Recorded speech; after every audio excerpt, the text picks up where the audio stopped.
Alright, so today I am going to be installing the SRT Performance Spoiler, which is the one that originally, I believe my first comment, the first time I seen it, was, why did they put that spoiler on upside down?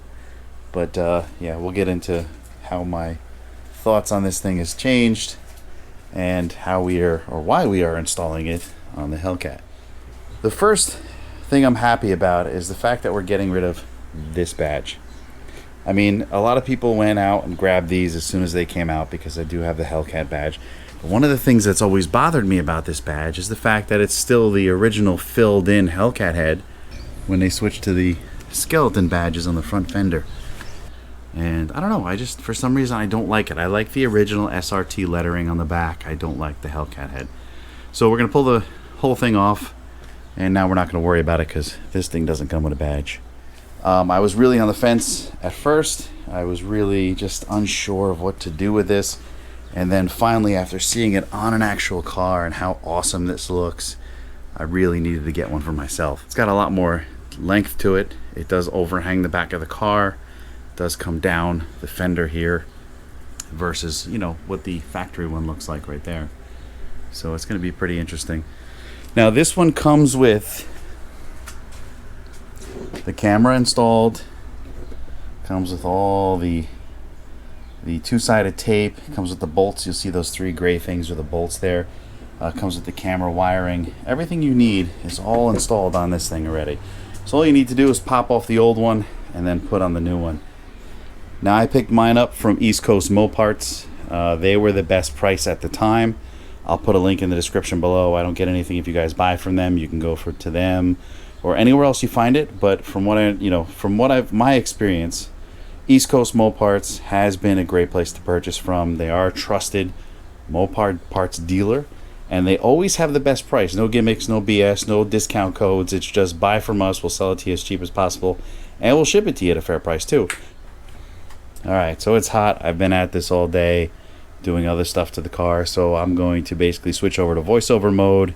I'm going to crank up some nice music on the overhead speakers, make it nice and loud, and I will kind of voice over the way through the rest of this. So time for some Godsmack maybe.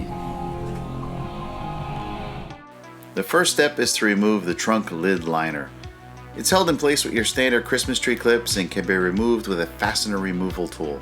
I picked mine up from Amazon along with a huge selection of replacement fasteners, which kind of really help when doing these types of jobs. I'll have a link to that in the description below if you want to pick up the full kit. To remove the liner completely, you want to slide the wiring through the little slit that's already cut in the liner next to the hole. Next, you'll need to unplug the camera. The connector for the camera is located behind the trunk latch mechanism. It's a simple connector with a push lock. Press in the tab and pull the connector out to disconnect it.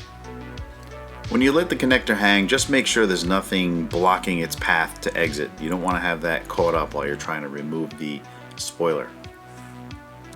Next, you're going to want to remove the nuts. You'll notice in the middle here there's one smooth guide pin, and then you have two threaded pins on the outside. If you have the rubber covers like I do, just unscrew them with your fingers to reveal the two 10mm nuts. You're going to pull both of those nuts off with a deep 10mm socket and set those aside because you're going to need them to install the new SRT Performance Spoiler. Alright, now for the fun part, releasing the tape and pulling the old spoiler off. What I didn't realize is there are 4 pinch clips holding the spoiler in place. Another thing to keep in mind is there's a lot of dirt and debris underneath your spoiler. So you want to make sure that you be very careful because it can leave a lot of scratches. I use plush microfiber rags around all my tools to pry the spoiler off just to protect everything. You want to work your way in from the outside, the edges of the spoiler, towards the center. You also want to make sure that you have your pry tools inserted between the trunk and the spoiler to continuously apply pressure separating the two. It'll keep those clips from re-engaging themselves. Now to release the tape, you have a few options like fishing line to cut through it, or you can work your way through it with a sharp pry tool like I did. The SRT spoiler has 3 adhesive pads holding it in place in the middle of the spoiler, and the rest are just non-sticky seals. So I used a pry tool wrapped in a rag to keep the spoiler separated from the trunk lid, and then I used the pry tool to scrape along the spoiler away from the paint. And with very little effort, I was able to break through the adhesive pad. You'll notice in this shot, I am not touching the trunk lid with the tool. I'm rubbing it up against the underside of the spoiler. Once I got the center free, this is where I realized I was battling these push clips. So I went on the inside of the trunk to pop them open with a set of rusty long nose pliers. The rust is optional, of course. You'll be able to achieve the same results I did with a newer, clean set of long nose pliers. Unfortunately, my camera didn't capture what these pins look like. So here you can see what they look like on the new spoiler. And you can access all 4 of them through the holes in the underside of the trunk that you see here. Just reach in with the long nose pliers, squeeze them together, and the force from the pry tools you have inserted between the spoiler and the trunk will allow them to pop out and not re-engage. And with the 4 clips, the 3 adhesive pads, and the 2 nuts removed, the spoiler will pop right off. When removing the spoiler, the camera wire may get caught up, and if you go to open the trunk, just remember it will push itself open rather quickly. So make sure you have a good grip on the spoiler to prevent the bolts from hitting the top of your trunk and scratching your paint. Once I removed everything, I spent some time cleaning. I started out with Optum No Rinse.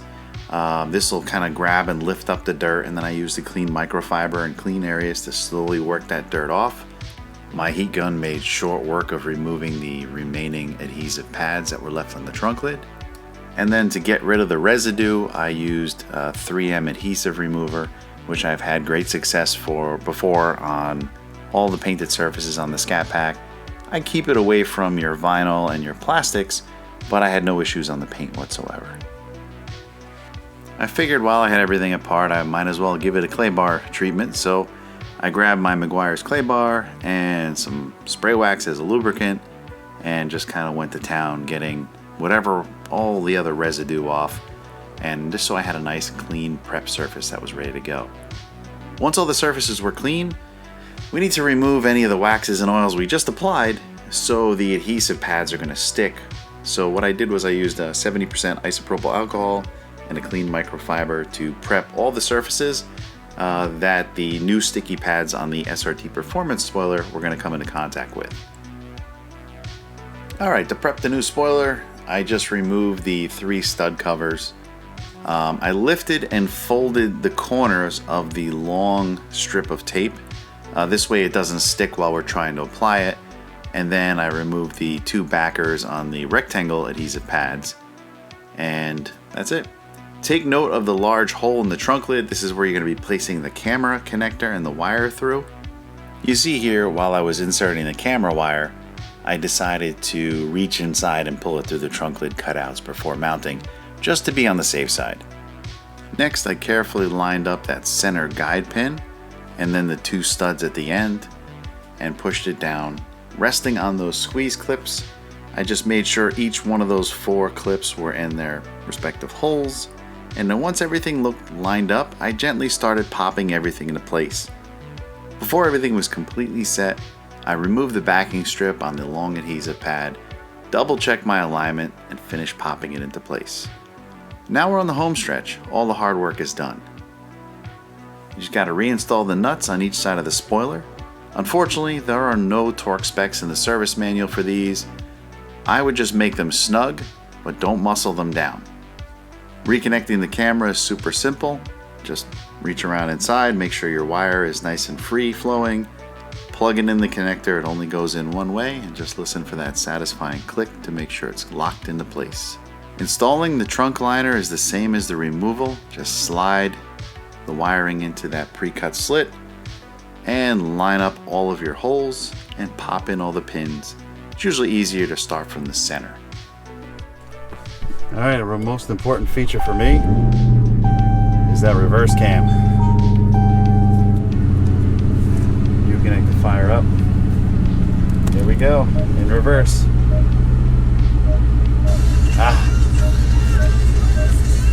Scared me for a minute there.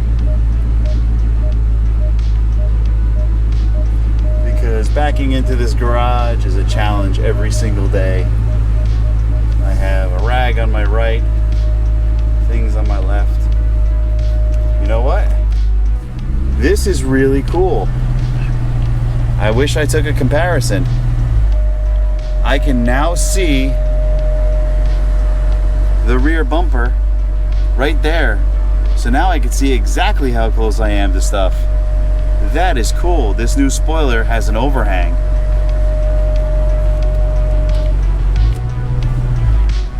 That's awesome. That's it. The install is complete. Now you get to go and enjoy your brand new SRT Performance Spoiler. Hope this video helped you guys out. If it did, please gently press that like button. If you're stopping by for the first time, consider subscribing. And as always, thanks for watching.